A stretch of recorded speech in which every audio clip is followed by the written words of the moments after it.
सबसे पहले फिक्र एक किसान की। एक किसान जो घर से चलकर दिल्ली बॉर्डर के करीब आंदोलन स्थल तक गया, लेकिन जिंदा लौटकर घर नहीं पहुंचा।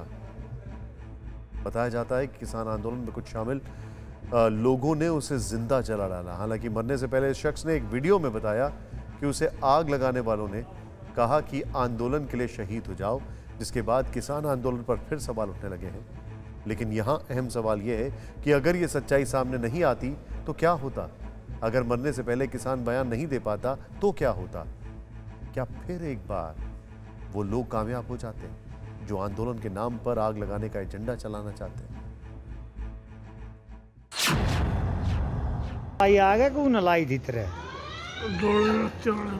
धोले लत्ते वाले ने कित गिरा तेरे पे पेट्रोल क्या गिरे पेट्रोल पता हैं बोले का बोला 2 मिनट रुक क्या बोला तो 5 मिनट रुक जा। हाँ और फिर तो घर नहीं चाहिए जो तू याद रखा। अच्छा रू नलाई तेरे अच्छा किसाना ताई बलिदान देने ताई है। ये उस शख्स का एक वालिया बयान है जिसे 2 दिन पहले टीकरी बॉर्डर पर मिट्टी का तेल छिड़क कर जला दिया गया। मरने से पहले मुकेश ने बताया था कि किसान आंदोलन के नाम पर जबरन उसे शहीद बनाने की कोशिश की गई। इस घटना ने सबको झकझोर कर रख दिया है। सवाल उठने लगे हैं कि क्या इस आंदोलन में किसान के भेष में कुछ हैवान भी शामिल हो गए हैं।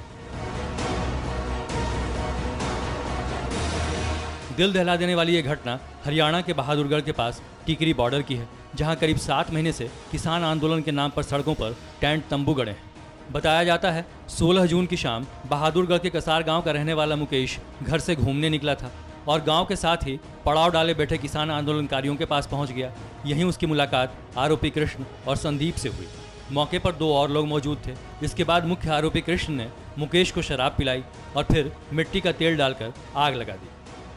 जब वो शाम को यहाँ पर पहुँचा तो उसने जो बयान दर्ज किए हैं, वीडियो बाइट जो आई है सामने, उसके मुताबिक उसको 4 लोग मिले जिन्होंने उसको यहाँ पर रोका और बैठकर चारों लोग शराब पी रहे थे और इसी बीच आपस में झगड़ा हुआ और झगड़े का नतीजा ये निकला कि मुकेश को जो 4 लोग थे उन लोगों ने मिट्टी का तेल उसके ऊपर छिड़का और उसके बाद आग लगा दी।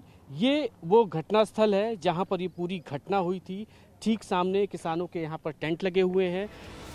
दरअसल 16 जून की रात गांव के सरपंच के पास घटनास्थल के नज़दीक के पेट्रोल पंप के एक कर्मचारी ने फ़ोन किया, जिसके बाद मुकेश के छोटे भाई और सरपंच मौके पर गए और करीब 90% झुलस चुके मुकेश को अस्पताल लेकर गए। इसी बीच मुकेश ने पूरी घटना सरपंच को बताई। आगे को नलाई दितरे धोले लत्ते वाले ने कित गिरा तेरे पे पेट्रोल क्या गिरे पेट्रोल पता हैं बोले का बोला 2 मिनट रुक क्या बोला तो 5 मिनट रुक जा। हाँ और फिर तो घर नहीं चाहिए जो तू याद रखा। अच्छा रू नलाई तेरे अच्छा किसाना ताई बलिदान देने ताई है। इस घटना से मुकेश का परिवार और पूरा गांव सकते में है। मुकेश के परिवार में बूढ़े माँ बाप हैं, पत्नी और 10 साल की बेटी है। पूरे परिवार को ये समझ नहीं आ रहा कि आखिर मुकेश को किस गुनाह की सजा दी गई है। मुकेश ने अपनी मौत से पहले वो सब कुछ पुलिस को बताया जो उसके साथ हुआ था। पुलिस फिलहाल मामले की जांच कर रही है। 4 लोगों के खिलाफ मुकदमा दर्ज किया गया है। लेकिन इस बीच परिवार के ऊपर से एक ऐसा साया हटा है जिस पर परिवार को पालने की पूरी जिम्मेदारी थी। बहादुरगढ़ में उसी घर पे फिलहाल मैं मौजूद हूँ जहाँ पर मुकेश रहते थे।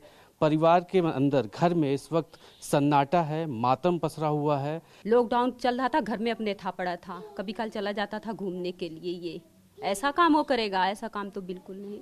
परिवार से तो कभी दुखी नहीं, माँ बाप से कभी हाथ पे रखता था और ऐसा कभी वो कर नहीं सकता।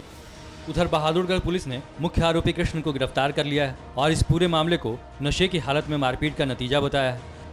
तो आरोपी को हमने कल अरेस्ट कर लिया है और ये चीज़ सामने आई है कि भाई ये जो है वहाँ पे जो आरोपी कृष्ण है और उसका जो साथी है जिनसे ये संदीप जो है ये शराब पी रहे थे वहाँ, और जो नज़दीक जो गांव कसार का जो मृतक है जो मुकेश है वो भी वहाँ पे गया है। तो वहाँ बैठ के शराब वगैरह जब पी रहे थे तो किसी बात के ऊपर लेके गाड़ी वगैरह वो बता रहे जो इसने स्वीकार किया भाई मुकेश ने जो है इनको गाड़ी याद दी है पहले। तो इसी हिसाब से फिर उसके बाद इन्होंने ये जो है वारदात को अंजाम दिया। लेकिन परिवार और गांव के लोग इसे किसान आंदोलन में अराजक तत्वों की भीड़ का अंजाम बता रहे हैं। सरकार से अब इस आंदोलन को कहीं और शिफ्ट करने की मांग कर रहे हैं।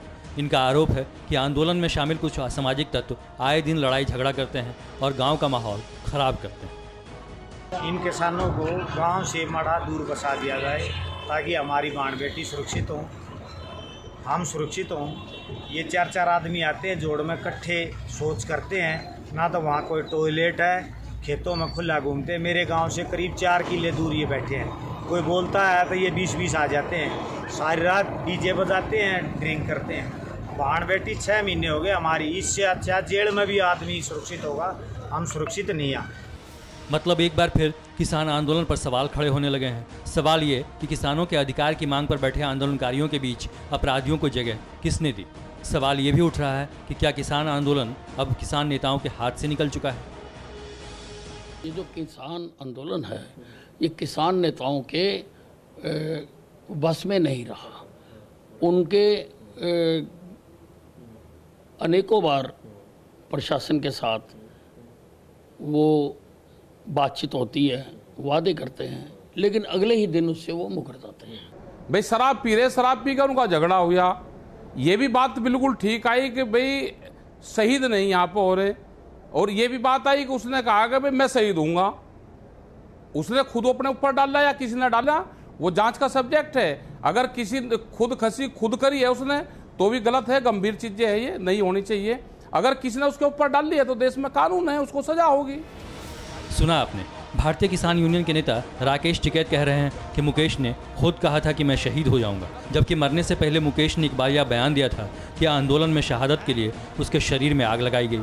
लेकिन अब यहाँ उसकी मौत पर भी सियासत हो रही है, जो और भी शर्मनाक है। तो 5 मिनट रुक जा। हाँ तुम्हें घर नहीं चाहिए जो तू याद रखेगा। अच्छा हाँ रू न लाई तेरे। हाँ अच्छा किसाना ताई बलिदान देने ताई है तो नहीं तू ये पाया। फिक्र आपकी, सोमवार से शुक्रवार रात 9 बजे सिर्फ TV9 भारतवर्ष पर।